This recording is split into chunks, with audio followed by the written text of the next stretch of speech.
What if the greatest empire in human history never crumbled? What if the legions never retreated, the eagles never fell, and the light of Rome simply never faded? This is the story we all know. The fall of Rome, the end of an era. But history is built on a foundation of fragile moments. And today, we are rewiring one. Welcome to the History Phenomena. Strap in. Our mission is to explore the pivotal hinges of history, to change one single variable and project the cascading, world-altering consequences.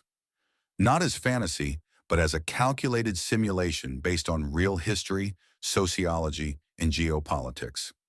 For this simulation, our pivot point is not the 5th century, but an event 400 years earlier. The Battle of the Teutoburg Forest. In our timeline, 3 entire legions were annihilated in a Germanic forest, a trauma that convinced Emperor Augustus that the empire's northern border was at the Rhine River. It was the beginning of the end, but in our timeline, the messenger gets through. Varus is ready. The ambush fails.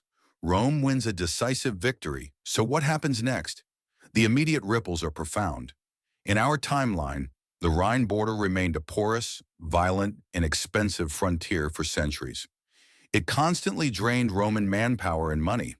But in the new timeline, with Germania fully integrated as a Roman province, that endless drain is gone. The resources spent on constant defense are now funneled into consolidation and infrastructure. Germanic tribes like the Cherusci, Chatti, and Marcomanni are not eternal enemies. They are Roman citizens, recruiting into the legions, paying taxes, and trading goods. Now let's fast forward to the 4th and 5th centuries, the era of the Great Migrations. This is where our timeline truly diverges. In our timeline, weakened by civil strife and holding a weak frontier, the Western Empire was shattered by these migrations. But in the new timeline, the migrations hit a brick wall. A unified Roman Empire, with its full military might concentrated on a shorter, more defensible Elbe-Danube border, easily repels the invasions. There is no sack of Rome in 410, no Vandal kingdom in Africa, no Visigothic kingdom in Spain. The Huns under Attila might still be a threat, but they face the full, undivided might of Rome, not a dying fragment. He is likely defeated decisively years earlier. Let's project this forward. Let's boot up the simulation and see what our world looks like today. First, the Dark Ages never happened. The continuity of Roman law, engineering, and administration means technological and scientific progress never stalls. The scientific revolution might happen in 800 AD, not 1600 AD. Without the fracture of Europe into warring nation-states, history is defined by a single, global superpower.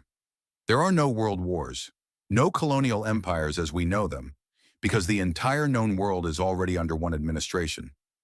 Exploration and expansion are centralized, state-run projects. Humanity might have reached the stars decades earlier, not as Americans or Russians, but as Romans. This is, of course, a simulation, a single possibility in an infinite sea of them. But it forces us to ask a profound question. Was the fall of Rome inevitable? Or was it the result of 1,000 small failures, any one of which could have been corrected? History isn't a predetermined path. It's a chaotic system, balanced on the edge of a knife, and the smallest push can change everything. What hinge of history should we rewire next? The assassination of Archduke Franz Ferdinand? A different outcome for the Mongol invasions of Japan? Let us know in the comments. This is the What If History Machine. Don't just learn history, change it.